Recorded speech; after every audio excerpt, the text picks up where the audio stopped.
Hey, four global shifts are happening right now, here, and they're shaping Asia's future, and yours as well. Want to know what these four shifts are? Stay on, let me break them down here for you. We've been hearing this for a long time, right? Well, guess what? I think the balance has already shifted to China. There are many variables, of course, but just let me take a few of them. Let me start with electric vehicles. Did you know that China rolls out one electric vehicle every 30 seconds? That's right, every minute, two cars, day and night. From the moment you started to watch this video, 30 vehicles have been assembled somewhere in China and ready to go out. That one single number captures China's lead in batteries, renewable energy, rare earth, all aided by AI. So what we are seeing here is the future of renewable energy and in manufacturing. Let us look at the human capital. China graduates over 1 million engineers every year and tens and thousands of PhDs in science and technology, more than any other country. Chinese inventors file more patents than the next three other countries combined. Now let us look at the nuts and bolts of trade. China has become the leading trading partner for many countries in the world and in many regions as well. Southeast Asia alone, for example, trade with China has exceeded now $1 trillion US, making Southeast Asia one of the largest trading partners for China. There are many other variables as well, and I have not touched on all of them. In some, China is leading, in some, China may be trailing. But what does it mean for you and I, at least for those of us in Southeast Asia? What it means is that the time has already come that decisions but in China will affect in China the prices of goods on your shelf, how fast your shipments arrive, your fertilizers come in time, and all this kind of thing. Faced with that reality, what do we do in Southeast Asia? Do we resist China? Or do we all bandwagon together with China or against China? Even the idea of hedging China has to be reimagined. It is not about taking the other side or aligning with China. It is about working with China, working smartly. Although China is powerful, as I have described just now, but it does not have in its power to effect changes unilaterally. This is where I say the rules need not be written in Beijing. The rules of this engagement could be written in Kuala Lumpur or Jakarta, Singapore, Manila, anywhere in Southeast Asia. And this smart engagement is already happening in some aspects. For example, the upgraded free trade agreement with China, that's a smart move. There are other initiatives that are also being undertaken right now, and I think there's a lot of opportunities where similar upgrades, similar new initiatives could be explored. But what about the US, you would say? Yes, ASEAN will have to manage its relations with the United States as well. That goes without saying. The point is that a stable, predictable relations between ASEAN and China is something that is good not only for Southeast Asia, but for the United States as well. That is a conversation that ASEAN must have with the United States. And perhaps avenues such as the forthcoming East Asia Summit could be one opportunity to make that point. At the end of the day, Washington and Beijing are not binary choices for ASEAN. We need both of them.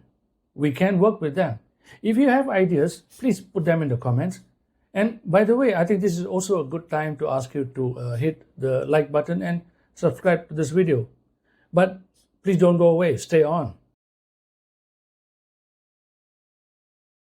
As a result of this intense rivalry between the US and China, growth, of course, has slowed down in China.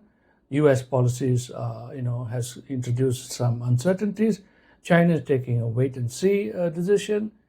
So I think as a whole, this has started to create a sort of an investment gap in Southeast Asia.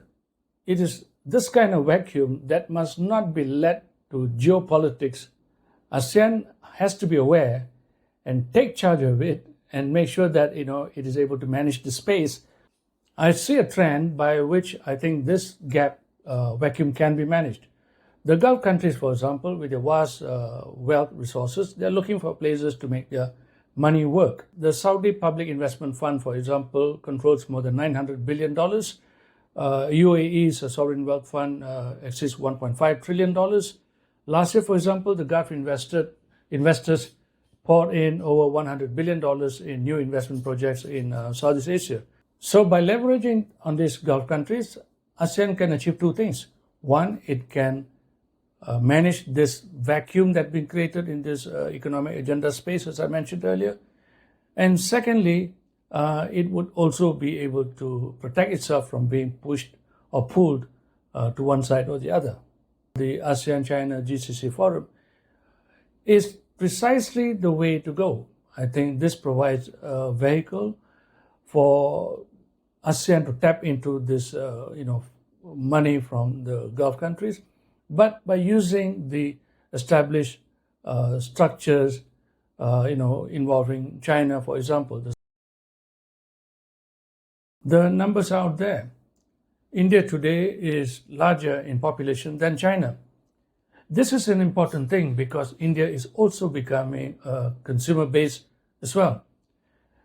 Economy has been growing at about 6 to 7% for so many years now, and by the end of this decade, India is set to become the third largest economy. India is also breaking ground on electronic transactions. On a daily basis, 10 billion transactions or more take place in India, across industries, across states, across regions, across communities. And this is more than the transactions that take place in the United States and Europe combined. Trade with China has been expanding rapidly as well, and I think it is over $135 billion at the last count, which shows that India can cooperate while being competitors with China. And this is an important thing, especially when we look at the thaw that is now shaping up between the two countries. ASEAN fits nicely in the middle.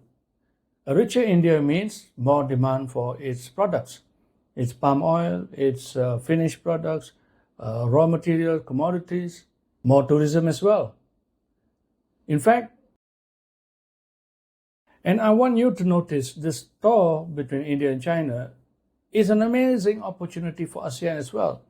It means now ASEAN can engage with India and China together in perhaps in a more innovative manner.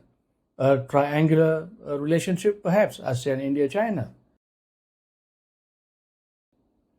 But here's one statistic that should make you sit up. Did you know that this global south makes up for 85% of the entire population of the globe and more than 2/3 of the economic growth? Yes, it is a disparate force, but it is resurging in ways which I think are interesting and has opportunities, and also, of course, unfortunately poses certain challenges for Southeast Asia. Let us look into that. Within this group, there is an inner group known as BRICS. I've spoken extensively about it. You have heard about it. Malaysia is interested to join as a member, but currently it is admitted as a partner country. It has expanded now to include several other countries, major oil exporting countries, countries which control or sit aside major waterways. BRICS has also set up its own development bank, known as the New Development Bank. It also has a crisis fund to support member countries which face a balance of payment crisis. Member countries are settling their trades in their own national currencies. This poses opportunities for ASEAN as well as challenges, as I have mentioned earlier. BRICS makes up for over 40% of the global GDP. Therefore, there are new opportunities for trade and cooperation, but it comes with a challenge. And the challenge is because the United States sees BRICS as a challenge to its own dominant position. Dealing with the global south may very well be the most challenging task for ASEAN. Then let me be clear. If ASEAN does not want the rules to be written elsewhere, it must have its own credible strategy to deal with the global south. So there you are, four shifts, each powerful on its own, all happening at the same time.